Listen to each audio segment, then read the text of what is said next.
माननीय मुख्यमंत्री जी ने 17 मार्च ये पुराना कर लिया दो चुकने पवा दे इन्होंने टाइम च ना 17 फरवरी 2024 का ये जो बजट अनुमान प्रस्तुत करने के लिए ये जो हुए हैं उसके ऊपर बोलने के लिए मैं खड़ा हुआ हूं। आपने समय दिया, आपका बड़ा बड़ा धन्यवाद। अब ये सरकार ऐसी है कि इसका पूरा सामान पहले दिन से लेके आज तक का उठाना पड़ रहा है। कोई जमाना था कि चलो आज बजट पे आया है तो उस बजट को लेके हम चलते थे। इनकी दोनों किताबें उठानी पड़ रही हैं कि इन दोनों किताबों में किसी भी प्रकार का कोई समन्वय नजर नहीं आ रहा, तो इसलिए वो 2023 वाला भी साथ ही है। हाँ, वो पढ़ने लगा था लेकिन आपने अच्छा किया बीच में रोक दिया। माननीय अध्यक्ष महोदय, अब इस बजट को ये इसलिए 2023 का देखना पड़ रहा है कि 2023 में इन्होंने क्या बोला, क्या उसकी रिफ्लेक्शन 2024 में है, तो ऐसी कोई चीजें नजर नहीं आई इसमें।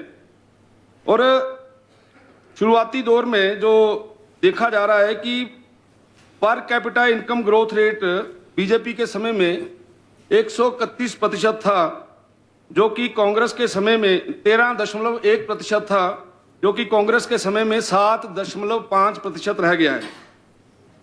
प्राइमरी सेक्टर एग्रीकल्चर सेक्टर में बीजेपी के समय में ये 4.6 था सर, आदरणीय एग्रीकल्चर मिनिस्टर साहब, और अब आपके समय में -2.2 ग्रोथ रेट है इसका, -2.2। और जीएसडीपी बीजेपी के समय में 13.6% थी, जो कि कांग्रेस के समय में 8.2% आ गई है। अब आप लोगों ने पैरों पे खड़ा करना हिमाचल प्रदेश, इसके बारे में बड़ी चर्चा कर रहे हैं, तो आपके केवल 29 पैसे 100 में से, जिसमें आपने एजुकेशन पे भी ध्यान देना है, हेल्थ पे भी ध्यान देना है, पीडब्ल्यूडी पे भी ध्यान देना है, आईपीएच पे भी ध्यान देना है, और आप कह रहे हैं कि जी हम तो रेवेन्यू जो है वो इकट्ठा करने की तरफ कि इसको अच्छे तरीके से और ज्यादा से ज्यादा हो, तो ये फिगर आपकी 2022-23 की 38,945 करोड़ और 23-24 में ये रह गया है 37,999 करोड़। तो इस प्रकार की परिस्थिति के अंदर आप लोग चले हुए हैं। और ये सरकार जिस तरीके से आई है, सब लोग जानते हैं कि आपने क्या बोला। आज सुबह माननीय एलओपी साहब ने बताया भी है कि आप बोलते क्या हैं और फिर आप मुकर जाते हैं, और उसके बाद फिर जब चीजों को हम ब्लैक एंड व्हाइट में यहां रखते हैं, और आदरणीय अध्यक्ष जी ने तो पढ़ के सुनाया कि आप लोगों ने लिखा क्या है, लेकिन अब मुकरने की है विषय। और इसी प्रकार से आदरणीय मुख्यमंत्री जी को यह लगता है कि भारतीय जनता पार्टी के समय में जितना भी काम हुआ है उसमें तो बड़ा ज्यादा हेराफेरी हो गई, बड़ी गड़बड़ हो गई। उसके कुछ तथ्य मैं आज आपके सामने रखना चाहता हूं।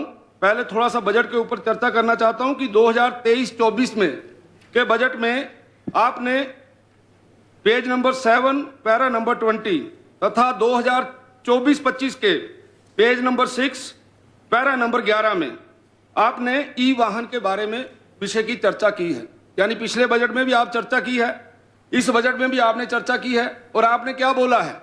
आपने कहा है कि हम 50% अनुदान जो है वो देंगे प्राइवेट ट्रक ऑपरेटर के लिए, ई ट्रक लेने के लिए और ई बसेस लेने के लिए 50% जो है वो सब्सिडी दी जाएगी।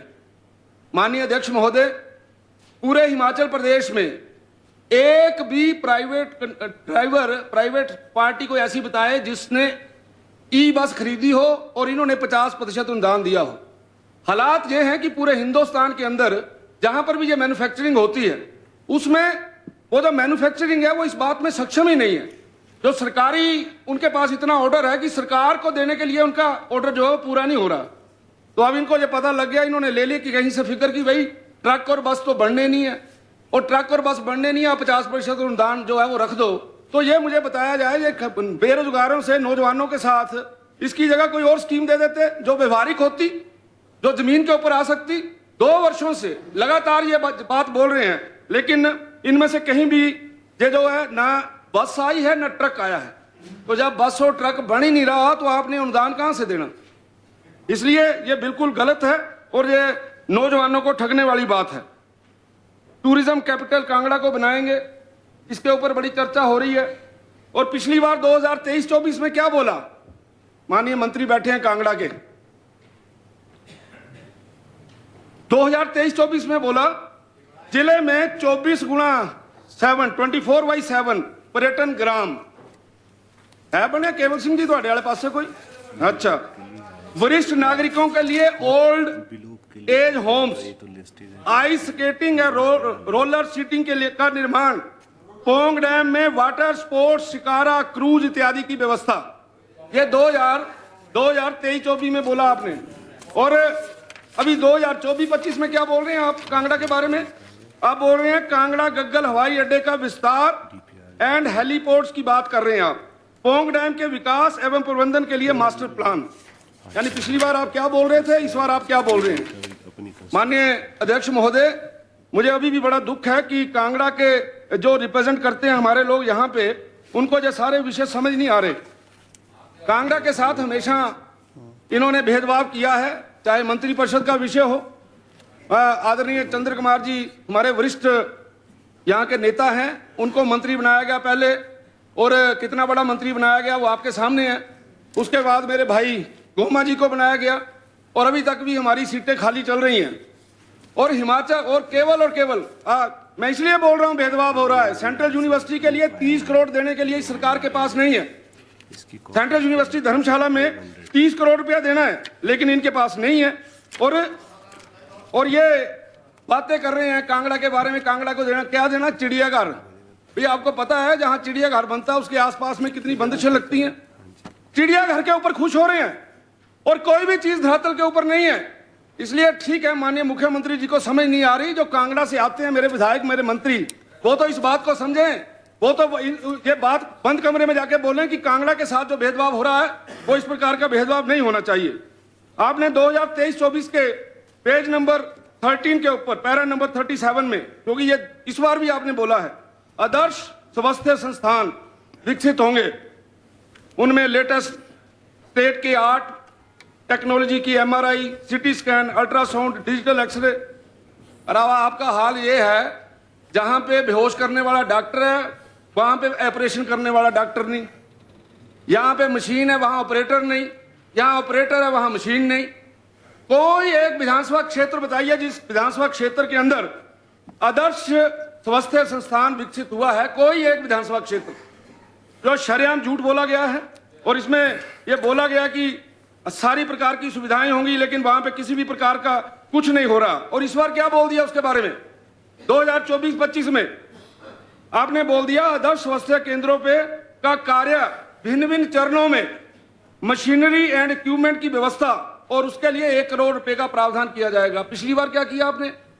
पिछली बार इसका मतलब आपने झूठ बोला, आपने कोई प्रावधान नहीं किया हुआ था। इसलिए इस प्रकार की बातें बोलकर इन्होंने हिमाचल प्रदेश की जनता को ठगा है। एक और बोला गया 2023-24 में, Himachal Pradesh medical service corporation, बताएं कहां दवाइयां खरीदी उससे, कहां इक्विपमेंट खरीदे? एक भी उदाहरण इनके पास इसके बारे में बोलने के लिए नहीं है। फिर एक नई चीज और ले आए, चीजें नहीं लाते हैं हर बार, बढ़िया चीजें first class. Rajiv Gandhi government model day boarding school. अब मैंने अपने जसवां प्रागपुर विधानसभा क्षेत्र में 50 कनाल जमीन अटल आदर्श विद्यालय के लिए दी इनको। आप कागज मंगवा के देख लीजिए, उस पर 50 कनाल जमीन के ऊपर अटल आदर्श विद्यालय से का नाम से वो जो जमीन दी है। और मुझे कल जो आपने विधानसभा के अंदर जवाब दिया तो उसमें आपने मेरे वाले अटल आदर्श विद्यालय को भी आपने Rajiv Gandhi government model day boarding school में कन्वर्ट कर दिया है। मुझे समझ नहीं आती क्यों ऐसा कर रहे हैं। और एक तरफ आप कहते हैं हम जो पहले का था उसको कंटिन्यूटी में करेंगे, लेकिन आपके पास आप केवल और केवल झूठ बोलने के अलावा इस सरकार के पास कुछ नहीं है। आपने 2023-24 में बोला मुख्यमंत्री विधवा एवं एकल नारी आवास योजना, 7,000 महिलाओं को मकान बनाने के लिए आपने बात की है। आज तक एक मकान नहीं आपने बनाया। आपने राष्ट्रीय ग्रामीण गारंटी योजना, बड़े खुश हो रहे थे, बड़े जोर जोर से बोल रहे थे। मैं मुख्यमंत्री जी का धन्यवाद करते हैं कि उन्होंने दिहाड़ी 300 रुपये कर दी। ओ भैया, जो आपने पिछली बार दिहाड़ी बढ़ाई थी, जो पिछली बार आप लोगों ने दिहाड़ी बढ़ाई थी, जसवां परागपुर में बीडीओ परागपुर का दफ्तर है, वहां पर 2023-24 में बढ़ाई गया दिहाड़ी के पैसे भी लोगों को आज तक नहीं मिले। मैं 23-24 की बात कर रहा हूं और उसमें मेरे पास उदाहरण है दो। एक मेरे पास कोटला बेड़ पंचायत में नीलम कुमारी है, उसका खाता मंगाया मैंने। एक प्रवीण कुमार है बनी पंचायत का, उसका खाता भी मंगाया। ये 2024 में, जनवरी 2024 में जो लेटेस्ट पेमेंट हुई है उसमें भी उसके जो आपने पिछली बार पैसे बढ़ाए हैं वो नहीं आए हैं। इसलिए आप लोग बिल्कुल झूठ बोलते हैं। मनरेगा में आपने बोला वाह हमारे बस कई बार तो बड़ा अपने आप में लगता है कि कई बुजुर्ग हमारे जहाँ पे बैठे हैं, वरिष्ठ बैठे हैं, वो कहां से बात शुरू करते हैं। श्री जवाहरलाल नेहरू, इंदिरा गांधी, यहीं पर ही फंसे हुए हैं अभी तक। और भैया जो हुआ है, जो आज की तारीख में है, उसके बारे में डिस्कस करिए। लेकिन ऐसा विषय इनको किसी को कुछ पता नहीं चल रहा। माननीय उपाध्यक्ष महोदय, ये यहाँ पे आज सुबह भी ये लगा हुआ था टॉपिक, और बल्कड्रग पार्क, आपने बोलना सर, मैं देंगे टाइम, मेरे को बोलने तो ना थोड़ा सा, अभी तक कुछ नहीं। हाँ चलो हो गया। बैठो। यहां पर जब भी कोई बात होती है, आदरणीय इंडस्ट्री मिनिस्टर साहब यहां बैठे हैं, और मुख्यमंत्री जी अगर यहां होते तो बड़ा आनंद आता, लेकिन वो शायद अपने कमरे में मेरी सारी बातें सुन रहे होंगे। और आप लोग कहते हैं जी हिमाचल में ये चीजें ऐसे कर दी। वो राम कुमार जी नहीं है यहाँ पे, जिनका धंधा ये है जमीनें बेचना खरीदना, उनका पूरे का पूरा धंधा ऐसे चल रहा है, उसके अलावा उनके पास कुछ नहीं है। और हिमाचल प्रदेश की सरकार आज अगर हिमाचल प्रदेश के अंदर बदनाम हो रही है तो ऐसे लोगों के कारण से हो रही है, जो लोग इस प्रकार से आके यहाँ पे झूठ बोलते हैं। मैं उदाहरण के साथ आपको बोलना चाहता हूं, पंजाब के अंदर जो कस्टमाइज पैकेज है, जरा उसका छोटा सा उदाहरण दूंगा। जहां पर कोई भी बड़ा इन्वेस्टमेंट होता है तो उसके लिए उसका कोई भी इन्वेस्टमेंट के ऊपर कोई भी चेंज इन लैंड यूज जो है उसकी चार्ज नहीं लेते, उससे 1 रुपया रजिस्ट्रेशन और स्टाम्प ड्यूटी का नहीं लेते। 10 साल के लिए इलेक्ट्रिसिटी ड्यूटी माफ होती है। पावर रेट 5 रुपए 5 पैसे 5 वर्षों के लिए। 300% जीएसटी रीइन्वेस्टमेंट होता है। और जब वो किसी को एम्प्लॉयमेंट देते हैं तो सरकार वहां की 36,000 रुपए से लेकर 48,000 रुपए तक रीइन्वेस्टमेंट देती है प्रत्येक एम्प्लॉय के लिए, उस फैक्ट्री वाले मालिक को जिसने बहुत सारा पैसा लगाया होता है। ये पंजाब की बात मैंने की है। हरियाणा में क्या होता है? हरियाणा में चेंज इन लैंड यूज के ऊपर 50% की छूट है। स्टैंप ड्यूटी और रजिस्ट्रेशन फीस के ऊपर 100% की छूट है। इलेक्ट्रिसिटी ड्यूटी के ऊपर 100% एग्जम्पशन है फॉर 10 ईयर्स। उसके बाद अगर आप इससे आगे चलेंगे, उत्तराखंड के अंदर, माननीय उपाध्यक्ष महोदय, उत्तराखंड में लैंड पर 30% छूट है और प्रोजेक्ट की स्टैंप ड्यूटी के ऊपर 50% छूट है। इंटरेस्ट सब्सिडी के ऊपर 7% छूट है। पावर रिलेटेड जो इंसेंटिव है उसमें 1 रुपया per unit for the 5 years. Electricity duty 100% exemption, और जितना उनकी टैक्स की अदायगी होगी उसका 30% रीइन्वर्समेंट फॉर द 5 ईयर्स। ये आपको उत्तराखंड की पॉलिसी के मेन बता रहा हूं। J&K कैपिटल सब्सिडी, वहां पे जिसने इन्वेस्ट किया है कैपिटल सब्सिडी 30% देते हैं वो। और पावर में इलेक्ट्रिसिटी ड्यूटी 100% एग्जम्पशन होती है 10 साल के लिए। जीएसटी का 300% तक रीइन्वर्समेंट होता है 10 साल के लिए। और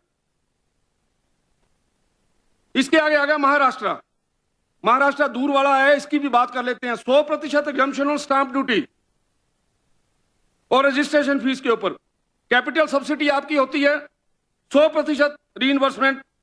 लार्ज और मर्ज जो बड़े यूनिट्स हैं उनके लिए 1 रुपया पर यूनिट बिजली दी जाती है। 100% इलेक्ट्रिकल ड्यूटी जो है वो एग्जम्प्ट होती है। कई जगह के ऊपर तो गवर्नमेंट प्राइवेट को सपोर्ट करता है, इक्विटी देकर उनको प्रदान करता है। और इस तरीके से यानी इतनी इस प्रकार की पॉलिसी जो है, जब बाकी प्रदेशों की बता रहा हूं, जो माननीय मुख्यमंत्री जी को जहां खड़े होके बता रहे हैं, जिसमें उनको समझ नहीं आ रही कि इंडस्ट्री हिमाचल प्रदेश में आएगी क्यों। जिसका माल यहां नहीं बिकेगा, जिसको माल बाहर बेचना है, हिमाचल प्रदेश में कौन सी अट्रैक्शन है जिसके कारण से इंडस्ट्री यहाँ पे आए। और अगर हिमाचल प्रदेश में इंडस्ट्री आएगी तो जो आप आज आपको जवाब नहीं देने में मुश्किल हो रही है, रोजगार की आप बात कर रहे हो, हमारे पास केवल और केवल एक ही अल्टरनेट है। सरकारी नौकरियों के अलावा अगर हम लोग अपने बच्चों को कहीं एम्प्लॉयमेंट दे सकते हैं तो वो केवल और केवल इंडस्ट्री है जहां पे हम एम्प्लॉयमेंट दे रहे हैं। इसलिए माननीय मुख्यमंत्री जी को समझ नहीं आ रही। कल इंडो फार्म की बात कर रहे थे, क्या मैं गलत बोल रहा हूं माननीय इंडस्ट्री मिनिस्टर साहब कि 500 करोड़ रुपए का उनका इन्वेस्टमेंट आएगा और उसके इन्वेस्टमेंट के लिए सेबी ने 500 करोड़ का आईपीओ जो है वो फ्लोट भी कर दिया है। तो इसमें कहां लग रहा है कि गड़बड़ हो रही है। उसके बाद ट्रैक्टर, क्रेन, एग्रीकल्चर इक्विपमेंट्स यहां पे बनेंगे और इसके अलावा सैकड़ों यूनिट यहां पे जो है वो जो जहां से बाकी बाई प्रोडक्ट्स बनते हैं वो यहां पे आएंगे। कहां पे ये लिखा हुआ है और कहां पे ऐसा हुआ है कि इंडो फार्म वाले ने वहां की जो जमीन है उसको सबलेट कर दिया है। ऐसे झूठ बोल के ये गुमराह करने वाला विषय जो है ये अच्छी बात नहीं है। और दूसरा, आपने बोला ये 1 रुपए के ऊपर जमीन दी हुई है, ये 1 रुपए के ऊपर जमीन नहीं है, 250 रुपए पर स्क्वायर मीटर इसका रेट है। और 17 साल से जो जमीन बंजर थी इसके ऊपर कुछ नहीं हुआ है, वो जमीन जो है वो उनको दी गई है। और माननीय क्यों बोल रहे थे आदरणीय हमारे सीपीएस साहब, क्योंकि सीपीएस साहब का वहां पे जो काम चलता है उस काम को चलाने के लिए माननीय मुख्यमंत्री के कान में इस प्रकार की बातें करके जो बाहर से आए हुए इंडस्ट्रियलिस्ट है उनको डीमोरलाइज किया जाता है। क्या कारण है? आज तक आपकी स्क्रैप पॉलिसी नहीं बनी, किस बंदे ने रोकी हुई है वो? आपने यहाँ पे फ्लोर ऑफ द हाउस बोला है कि हम स्क्रैप पॉलिसी बनाएंगे, आपकी स्क्रैप पॉलिसी क्यों नहीं बनी? उसके पीछे किस व्यक्ति का हाथ है? उसके पीछे कौन बड़ा लीडर है? इन सारी बातों के बारे में यहाँ चर्चा होनी चाहिए और बताना चाहिए।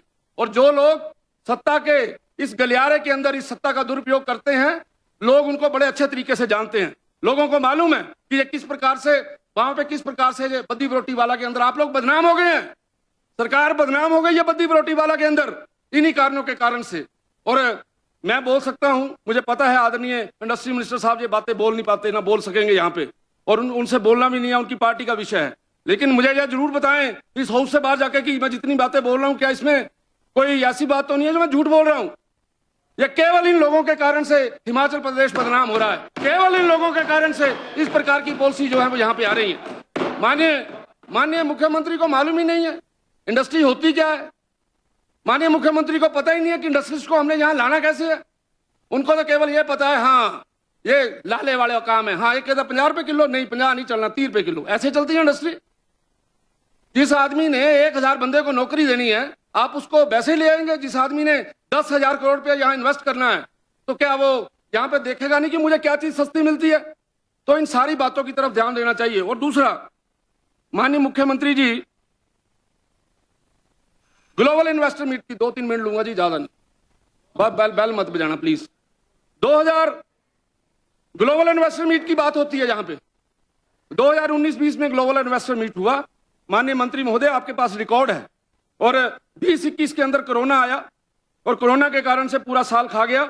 और आपको यह पता होगा कि after long discussion recommendation of various level committees, उसके बाद आप लोगों ने कस्टमाइज पैकेज जो है वो तैयार किया। कस्टमाइज पैकेज हर व्यक्ति को नहीं दिया गया। 5,000 रुपये से लेकर 20,000 करोड़ तक जिन लोगों ने इन्वेस्टमेंट करना है उनके लिए दिया गया, 500 करोड़ से लेकर 20,000 तक। और उसमें हमने 4 सेक्टर के अंदर कस्टमाइज पैकेज दिया।